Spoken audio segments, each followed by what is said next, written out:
I feel like once Paul George opted out of the Clippers, exercised his player option and opt out, I think we all knew where he was going to end up. I feel like we kind of knew if Paul George hit the open market where he was going to end up for about a few months now, but it's finally here. It's finally real. And if you didn't know, which I'll be surprised if you didn't, just this morning, Paul George signed a 4-year, $212 million deal to play basketball with the Philadelphia 76ers. And I like this move for a lot of reasons. Even though I think there were other landing spots that would have been cool for Paul George, like the Warriors, that would have been very interesting. The Magic, nobody was really talking about that, but he was supposed to take a meeting with them. And if he did that, that could have made things very, very interesting out east. But this just really makes the most sense.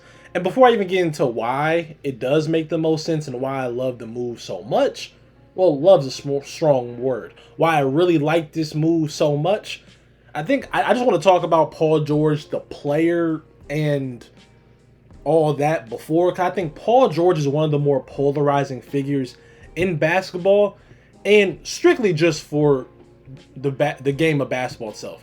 Not for anything he does off the court. Because off the court, from all accounts, he's a cool, good dude. I mean, I do really, really like his podcast. But Paul George is so interesting because depending on who you ask, you going to get two completely different opinions. Like, I feel like there is very little, it's very rare to find somebody who lays on the middle ground of Paul George as a player. You either think he's very underrated, one of the most skilled players ever, and the GOAT, as you see a lot of kids in this generation call him, or you think he's overrated and you really don't understand the hype. That's what I personally think. It's rare you find somebody in the middle. Like, all the people I know are either Paul George stans, which I actually know quite a few, or are Paul George haters. Me personally, I rest on the middle. Because my thing with Paul George is, I understand why people think he's so great and are so, like, mesmerized by his game, because he is truly one of the more talented players we've ever seen play basketball. I mean, for a guy to be 6'8", 6'9", and move as smooth as he does the ball in his hands is very impressive. And I could personally watch his highlights forever.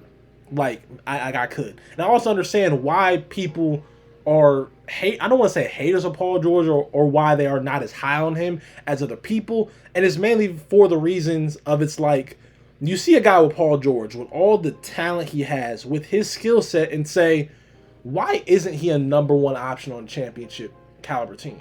Because in this day and age, wing play matters. And Paul George is literally the prototypical wing you kind of want to lead your team, but he just doesn't do that. Like, Paul George is so weird. He's only good as a first or third op. For some reason, he cannot be your number two option. Like, he cannot be your number two guy. For some reason, that just doesn't work. And that's part of the reason why the Clippers thing never really worked out. You saw when Paul George was at his best was that one playoff run where Kawhi was hurt and he took that team to the conference finals as the number one option, and he was hooping. And he was hooping his ass off.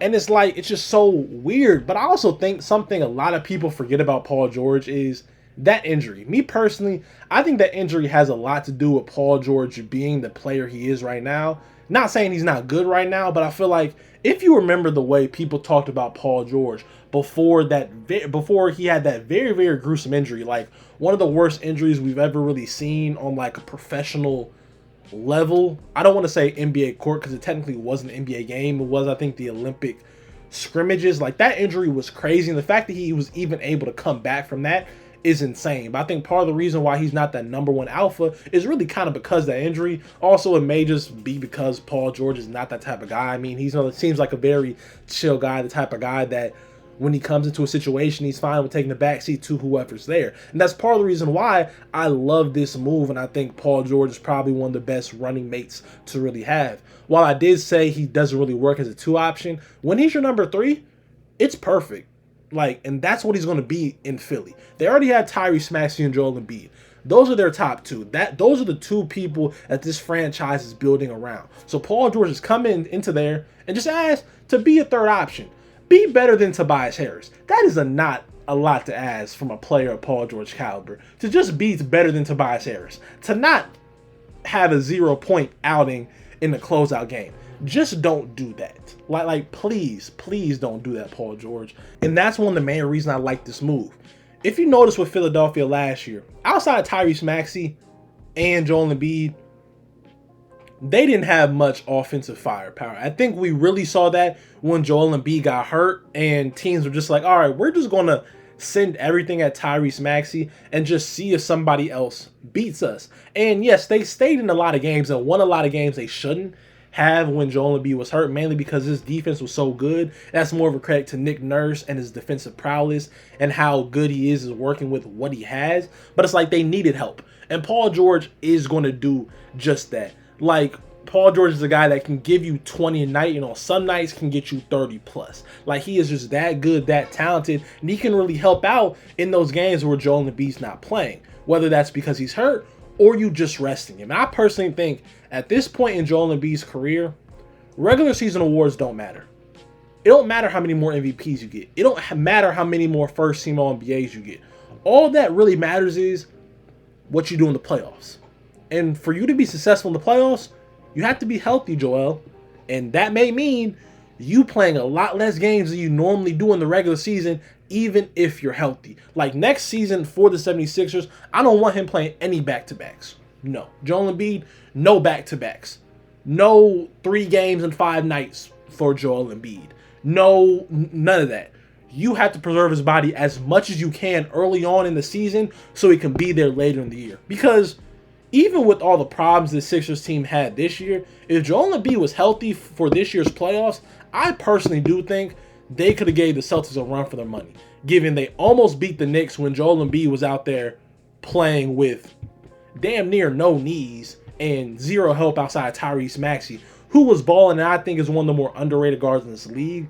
Like, him and Jalen Brunson are the 2 best guards in the Eastern Conference, and that doesn't get talked about nearly enough, in my opinion. They just needed somebody else, and they got that in Paul George. And also, it's the moves that they also been able to make even though they signed Paul George. I mean, they were able to go out there and re-sign Kelly Oubre to a 2-year deal, which I think is huge, because last year he played really, really good ball for them, and Kelly Oubre is just a really, really good two-way wing to have. He's one of those guys who's going to get you around 15 points on any given night, could explode for 20, and he will guard the other team's best player, so Paul George doesn't have to. While I do understand that Paul George, when he wants to be, is an extremely good two-way player, at this point in his career, at his age, he is not going to be the guy that every night is going to take the #1 assignment. That's something Kelly Oubre can do. And they also went out there and signed Andre Drummond, who is a really, really good backup center. And honestly, you kind of need that given Joel Embiid's health and given the fact that personally, I think minute restriction, especially early in the year for Joel Embiid. I don't care about you going out here and trying to do all these crazy things, bro. We need you there when the season's over. Like, we need you there in the playoffs. Like, that's just it. So getting more center help is really nice and ideal. And they also went out there and signed Eric Gordon, which I don't know how smart of a move that is to do with your mid-level exception, because it's like, I don't know. I feel like Daryl Morey always needs at least one former Houston Rocket on his team, and I guess this year is going to be Eric Gordon, even though I don't know how much help he'll really provide. But, I mean, that's cool. I really, really like them drafting Jared McCain, because I think he can be a Tyrese Maxey-like for them. I mean, I think their skill sets are very similar guys who are combo guards who can play make, but are much better when it comes to scoring and shooting the basketball. And he will be kind of in that Tyrese Maxey role from earlier in Tyrese Maxey's career, where he's not going to be asked to come in there and be one of your starting guards. He's just going to be a nice little spark plug off the bench. And I think he can really provide that, given he also doesn't need the ball in his hands. We saw that Duke, that he can be a really, really good catch and shoot guy. Now, I don't think that's all he can do. I think an underrated part of Jared McCain's game is the fact that he can score with the ball in his hands, and it will be nice to see more of that in the league, given he's probably going to be running a lot of this bench lineup. Given as of right now for the Sixers, I see their starting lineup as being Tyrese Maxey, Kelly Oubre, and Paul George at that 2 and the 3, very interchangeable.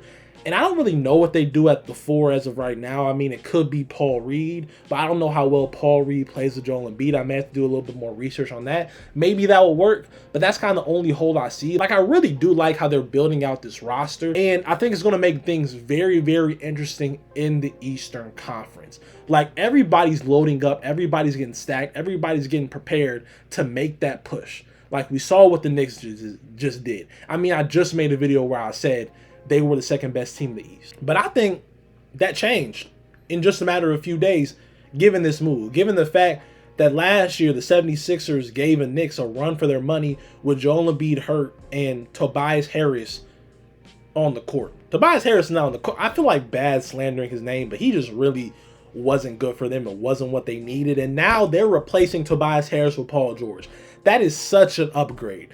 And like Paul George also is very helpful because he allows you to do the thing I want them to do, which I've talked about so much already in this one video, which is rest Joel Embiid, because he can come in there and supplement what Joel Embiid gives. No, he's not going to be the exact same thing because one, there are two different players. Two, there are two different tier of players. But Paul George, on any given night, can be the best player on the court. And when Joel Embiid's not playing, that is huge. Last year, they didn't really have anybody outside of Tyrese Maxey when Joel Embiid wasn't there to go out there and give them 20. Yes, Kelly Oubre could do it at times, but that's not really something you want to rely upon. But Paul George can. We've seen him do it. We've seen him do it with the Clippers. Like, it's something he can very well do. And he's someone who can come in there. He's not going to ask the ball to be in his hands. Like I said before, he's a guy that can just come in and go with the flow. He's not going to come in there and be a big ego guy. He's just going to do what's needed to be done because Paul George is just a chill dude. Like, he's just going to come in there and say, all right, what you need? What you need, Joel? What you want me to do, Tyrese? Nick Nurse? How you want me to play with these guys? Like, what you want me to do? That's just the type of player he is. So this really makes the East very, very even more interesting. Like, even before this move, if the 76ers didn't go out there and get a Paul George, I thought it would still be interesting because as of right now, Joel Embiid would be healthy. And I think the thing with him is he's a top 5 player. As long as you have comparable pieces around him, you can build somewhat of a competitive team. And they have right now better than comparable pieces. I mean, they have a big three. And while I think big threes don't matter in the league anymore, like, that's not something teams are going out there and doing. They would rather build a complete team, which I love and which is the more smart thing to do. Like, it's not smart anymore to mortgage so much on your top 3 players. But right now, the Sixers aren't really doing that. Yes, they have a big three, but they also do have pretty good pieces around them. I mean, like, it's been a while since you could say a team with a definitive big three has won a championship. Like, even last year, to me, the Boston Celtics were just a team with a really, really good dynamic duo and excellent, superb pieces around them to help them win a championship. Like, Jrue Holiday, one of the best role players of all time. Kristaps Porzingis was really, really good in his role. So it's like, that's just kind of how the league's changing.